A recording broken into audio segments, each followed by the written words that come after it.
When Yoni was born on March 13, 1946 in New York City, his parents, Benzion and Sela, were working for the creation of a Jewish state on behalf of the new Zionist organization. Benzion came to the U.S. from Israel as a member of a delegation headed by V. Jabotinsky, the founder and head of the NZO, and shortly after the latter's death assumed the leadership of the organization in America. Yoni's grandparents on his father's side, Nathan and Sarah Miliakowski, settled in Palestine in 1920, when their eldest son Benzion was 10 years old. Rabbi Nathan Miliakowski was a famed orator who traveled from the far reaches of Siberia to the heart of the United States, preaching tirelessly for the Zionist cause. Yoni's grandparents on his mother's side, Benjamin and Hannah Maka Siegel, came to Palestine from the United States in 1911, a year before Yoni's mother was born. They raised their family in Petah Tikva, one of the earliest of the new Jewish settlements. Shortly after Yoni turned 2, his parents returned to their homeland, now the newly created State of Israel.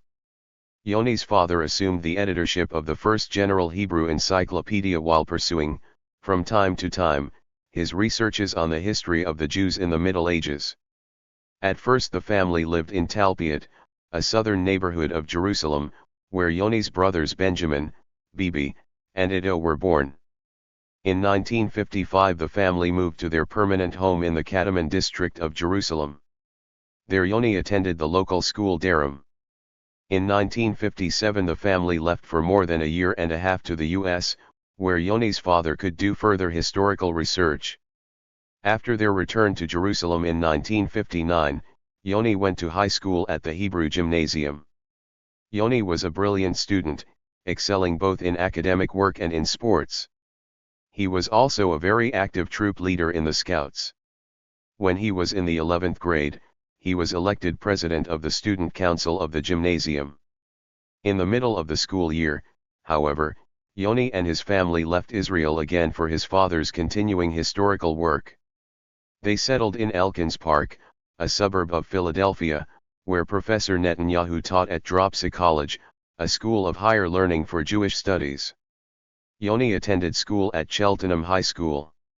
Despite the difficulties he faced with the new language and environment, he quickly excelled in his studies.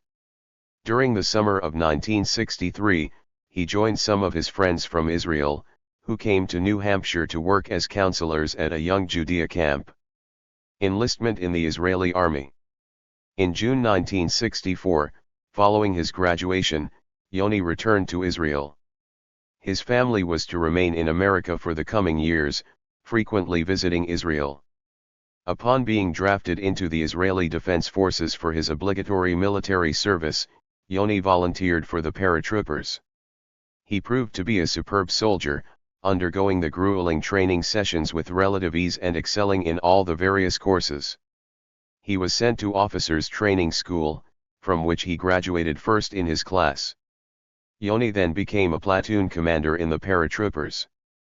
With the growing escalation of terrorist attacks from across the borders, he saw action in a retaliatory raid on a PLO stronghold in the West Bank, then held by Jordan.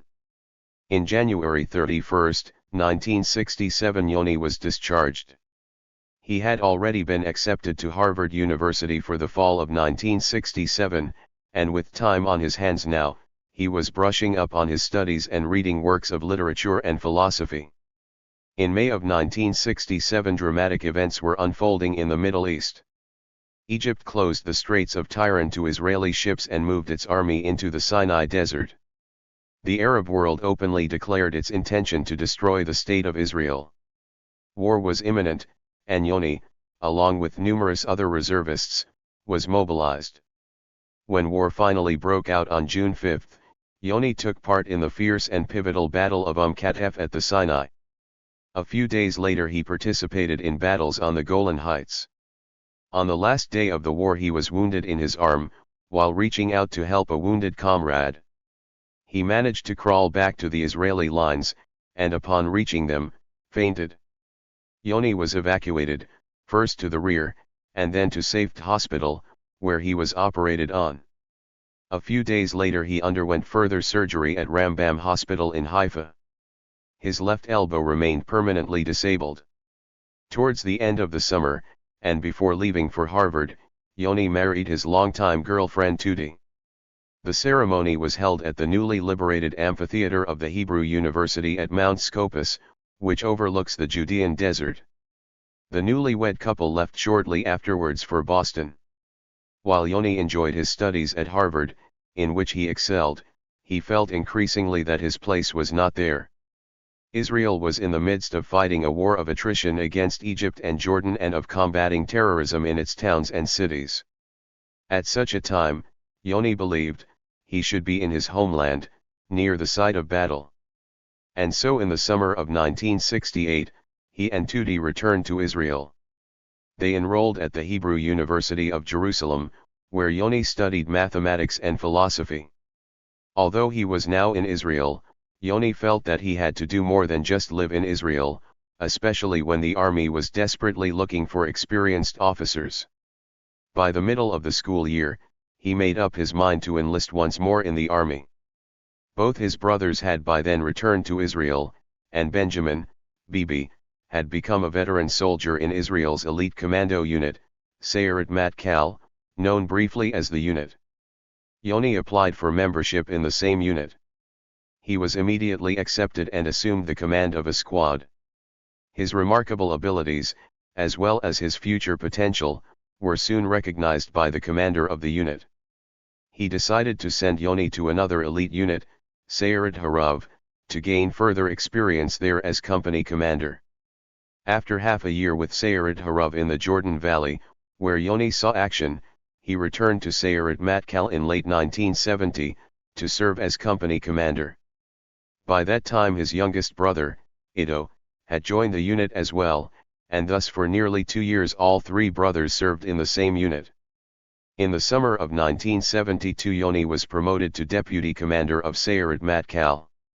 Only 2 of the operations he took part in, during that period of service in the unit, can be disclosed.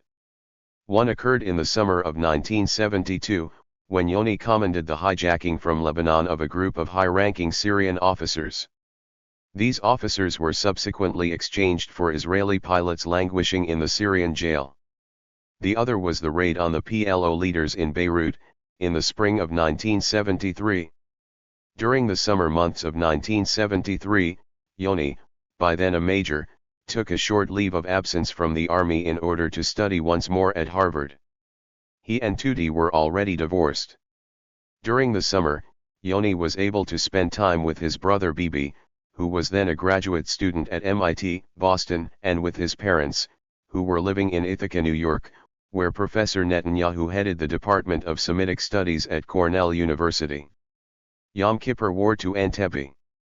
With the outbreak of the Yom Kippur War on October 6, 1973, Yoni immediately returned to his old unit, Sayeret Matkal, and was put in charge of a force that fought on the Golan Heights. The most noted of the battles Yoni commanded during the war was the one against a Syrian commando force. The Syrians landed by helicopter near the main command post of the Israeli army on the Golan Heights, intent apparently on capturing it. Upon learning of the landing, Yoni moved swiftly with his available troops and engaged the Syrians. Despite the advantage the Syrians had at the outset of the battle, having taken cover on the rocky terrain of the Golan Heights, Yoni's exposed force of some 30 or so men managed to defeat and rout the Syrians, who numbered at least 40. During the battle Yoni's force lost 2 of its men. A second operation of Yoni during that war was the rescue of Lt. Col. Yossi Ben Hanan, a brigade commander of the Armored Corps, who was lying wounded behind enemy lines. For these and his other achievements during the war, Yoni was awarded a Distinguished Service Medal.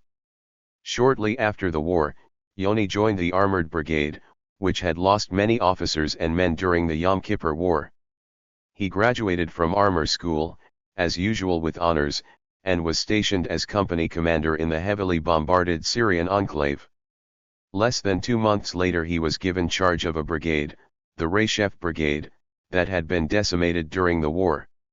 Within months, his brigade came to be considered the #1 armored unit on the Golan.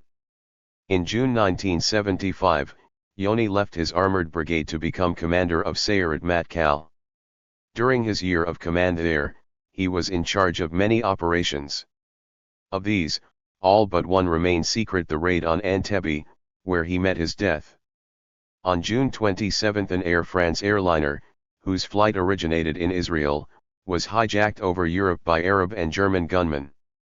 The plane eventually landed in Entebbe, Uganda, where President Idi Amin was waiting for the terrorists and received them with open arms. The hostages were kept captive at the old terminal of the Entebbe International Airport, held under guard by the terrorists and by a contingent of Ugandan soldiers. The terrorists warned that if their demands to release from jail more than 50 terrorists were not met, the hostages would be killed. On July 1, Yoni received orders to plan and prepare his unit for the mission to Entebbe. His unit's part in the raid was to take over the old terminal complex, namely to kill the terrorists, free the hostages, fight the Ugandan soldiers stationed there, and prevent any Ugandan reinforcements from reaching the area while the hostages and other troops were being flown out. Yoni quickly sat down with a few of his officers and drew up a preliminary plan. Within hours a fake terminal was built from canvas, and the unit started preparing and rehearsing for the raid. As new information came in, Yoni made some revisions in his plan. During the following hectic day of further planning and preparations, Yoni met with Defense Minister Shimon Peres, who summoned him to his office for a tête-à-tête meeting to ask him what he thought were the chances of success. Yoni answered with a firm affirmative, and explained why he thought so. By the following night, the unit was ready for a grand rehearsal, which was conducted before the Chief of Staff. Following this, the Chief of Staff held a talk, primarily with Yoni, but also with some other officers of the Israeli force, in order to hear what they thought were the chances of success. At the end of the talk, the Chief of Staff informed them that he had decided to give the go-ahead. At noon the following day, Saturday, July 3, the Israeli government under Yitzhak Rabin met in special session. After hearing the Chief of Staff's presentation, the ministers engaged in a long debate and finally, by unanimous vote, approved the mission. The Israeli force of 4 Hercules transport planes took off from Sharm el-Sheikh, at the southern tip of the Sinai Desert, heading for Africa. The unit's force was flown in 3 of these planes, with the lead plane carrying Yoni and his initial assault party of 29 men. At the stroke of midnight, Ugandan time, on July 4, 1976, the first plane landed at Entebbe Airport. Yoni and his men, driving in a Mercedes and 2 Land Rovers, which were meant to simulate a Ugandan force, got off the plane and proceeded to the old terminal, where the hostages were held. Contact was soon made with Ugandan soldiers.